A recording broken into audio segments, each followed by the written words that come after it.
Bonjour mesdames et messieurs, in this episode I give you some tips and tricks on macro photography.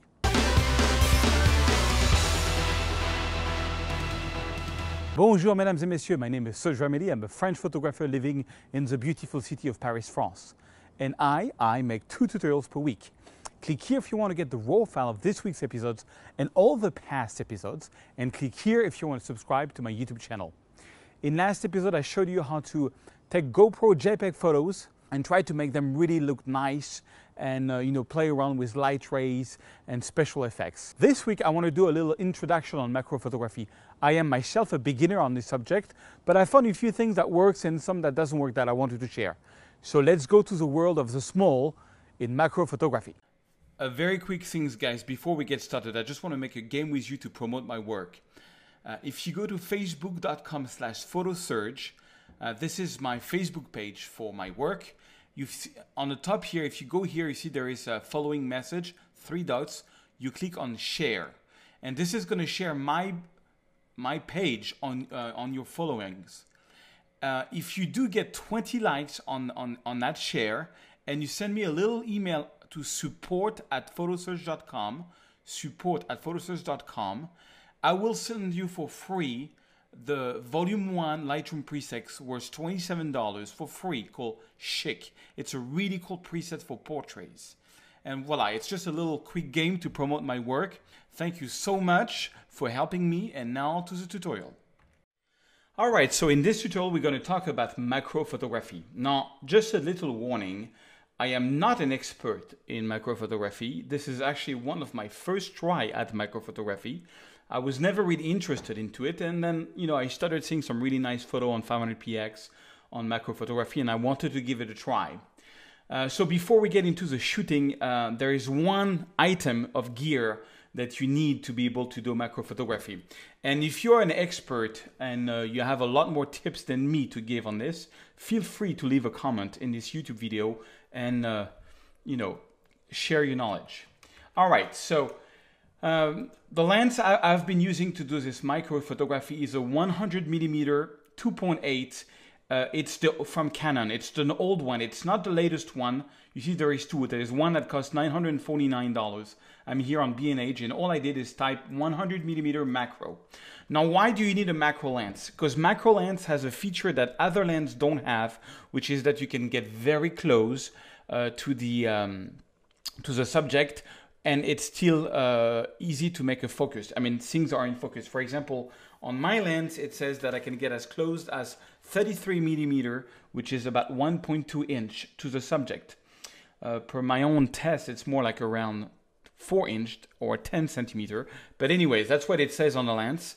And so the macro option is just you can get close to it. Now, you don't have to buy the 100mm 2.8. I mean, this is if you're a Canon. Because the old lens that I'm using, which is this one, which is half the price, is really good. Look, there is over 768 reviews on it. People are really happy about it. It's a great portrait lens too, but it does macro. But you got some cheaper ones like Tokina probably makes this for all the brands for $399. But you need a macro lens. That's the bottom line. Once you have the macro lens, let's check out some of the photos.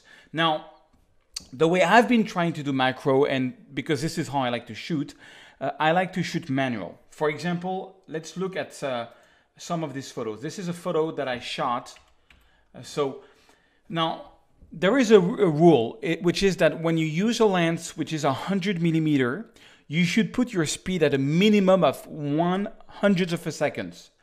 Because it is a long lens, any shake, any movement can make a blurry shot, and it's very easy to get blurry shot in macro.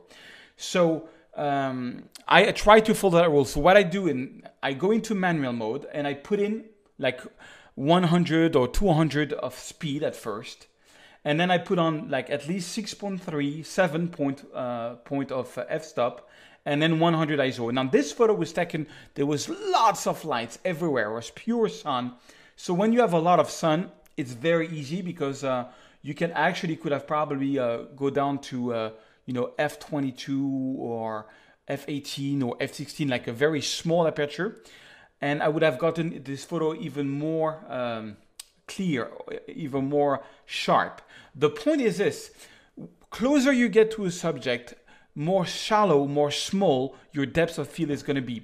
So what I found that was really surprising for me at first is like, let's say for example you are at 2.8, and then so you have like a depth of field of about 1 millimeter, very thin, very small, 2 millimeters maybe, and then you go at f7 or f10, or you close down the shutter speed, and you get like 5 millimeters now. You don't have like a meter, you have like just a few more. So it depends the style of photo you want to make, but be careful on that. I find that anywhere between 6 and 7 is a good starting point for macro. If you are at 2.8, there's a lot of chance that your shot is going to be very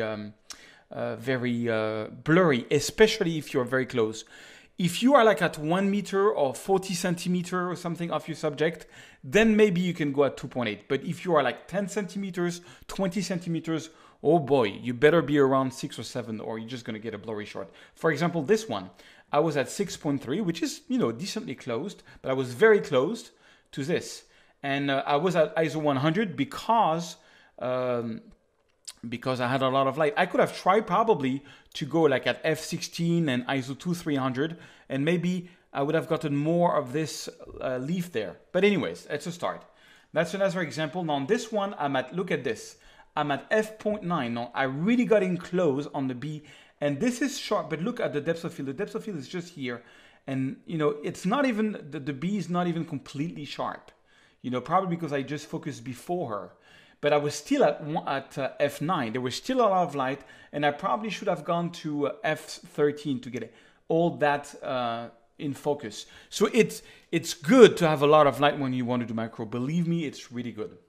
Now, this is another example where I'm in the forest. I was actually trying to go get some mushrooms, because this is, September is a good place in France for mushrooms, and I love to eat them. I didn't find anyone that you could eat, and this one I believe you cannot eat, or you probably will die or become like a superhero or a villain or something. But something weird is going to happen if you eat that mushroom. Anyways, I think it's called an aménite tumouche. Whatever. This one I was I would say about 40 centimeters away. I was not very close because I wanted to get the feeling of the mushroom within its environment. And so I was at 2.8, but I had to go, and I went on to 180 of a second. I should have been at 120 of a second, because remember the rule. If you're 100 millimeter, you should be at 100 or above. But I didn't want to go too high in the ISO. So what I did is I said, okay, I'm going to go at 180. And then what I did is I put my camera on a 2-second timer so that when I press the shutter, there is no shake at all. So I press the shutter, I'm at 180, I stop breathing, I'm at 2.8 and 400 ISO, okay? And then this one I'm at 180, 2.8 again, but it was too dark, so I went up to 640 ISO. So what I usually do, especially on this series which was a bit dark, I was playing just around the ISO. I was in manual mode, I went to 180, I went to 2.8, and then I was playing around with the ISO. Okay, now this is another mushrooms. I'm a bit further away. Let me just reset it because further away, I was at 2.8. So as I said, if you go a bit further, you can have the luxury of being at 2.8. But only this mushroom are really in focus. All the rest before and after is out of focus.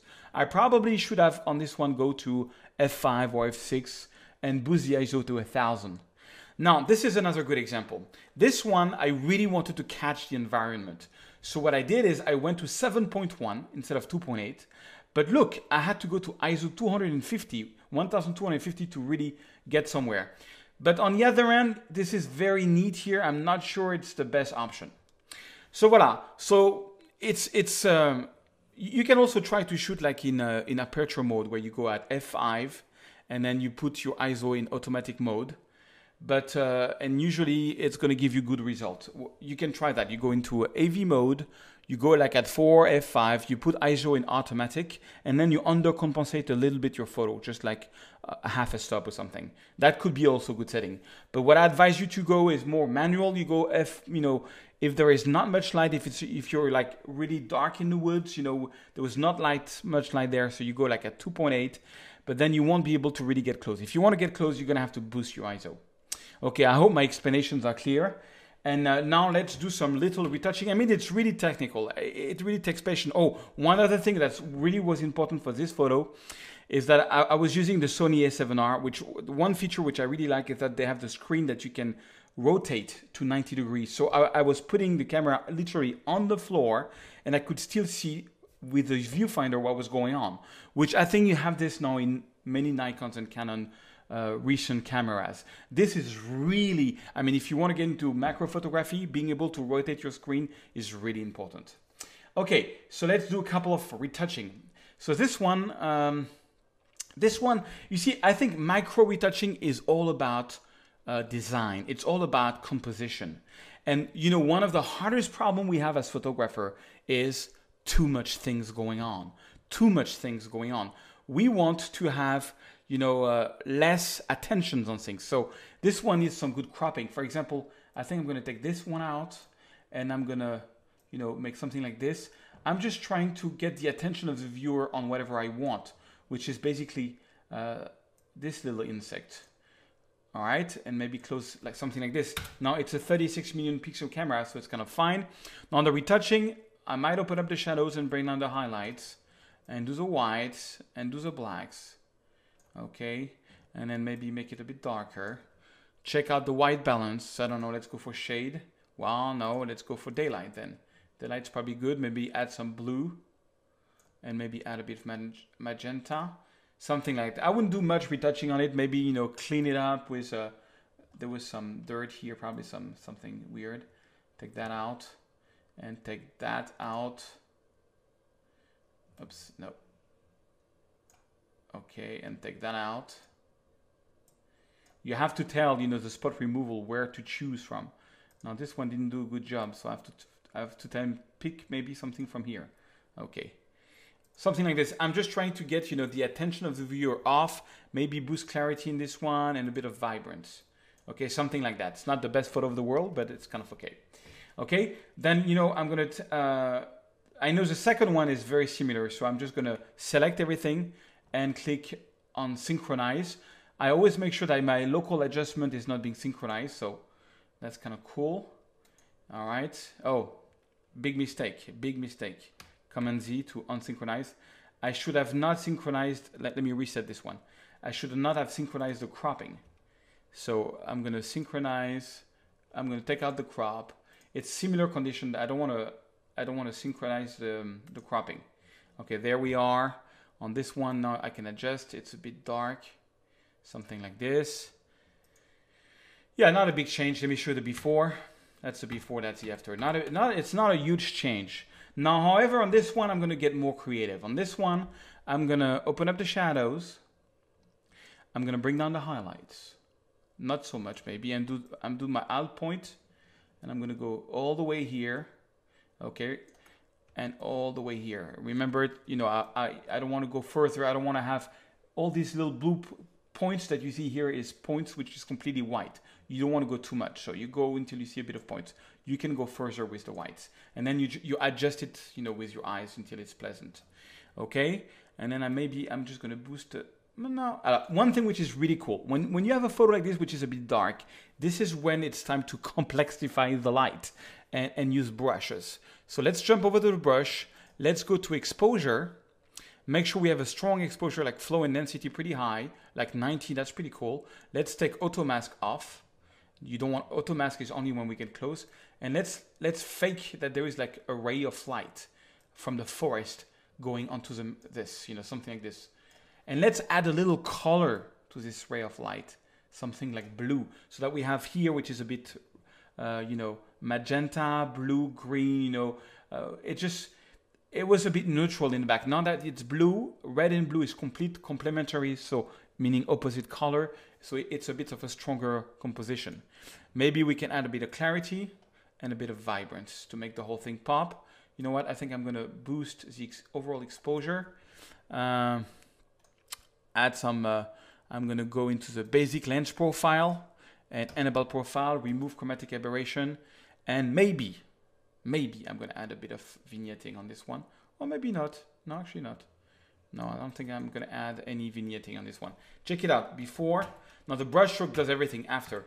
The brush stroke on this one does everything. I think it's a nice mushroom, but please, it's a nice photo. Do not eat the mushroom. Okay, now I like what I did here. I remember that I took this one in similar light, so I'm going to do the same thing. I'm going to go here. I'm going to click on synchronize, but I'm going to make sure local adjustment is not on because I don't want, and check it out. Already before, after. It's already pretty cool. Now this one, you see, how much was, it's 2.8. I was too small of a depth of field. So there's only the side of the insect which is in focus. Everything else is out of focus. So it would be like probably from a macro master would tell me, Serge, not good at all. Go back in the forest and take another one. Okay, I'm gonna boost the exposure and maybe, you know, add some rays of light because I can't help it. I think rays of light is the definition of life, you know, lights and lights, something like this. And no one will ever know that I added this, but please tell no one. Okay, so that's the before, that's the after. I can tell you, macro photography is not easy. And on this one, you see, if your subject, that's just one little, if your subject is really important, like you really want to get it in focus like this one, well, don't hesitate to go to 7.1, but it was a dark for it, so I had to go to ISO 250. Now this one, oh, it's already retouched. Let me show you what I did. I opened up the shadows. You would have never guessed. I brought down the highlights. I boosted the overall exposure big time. And I did my whites. Okay, not so much. Not so much. And my blacks. But this one is kind of noisy because it's 1250. 1250, that's kind of noisy. Now this one, you see, I don't like the bottom part, you know, with all the leaf. It's very confusing.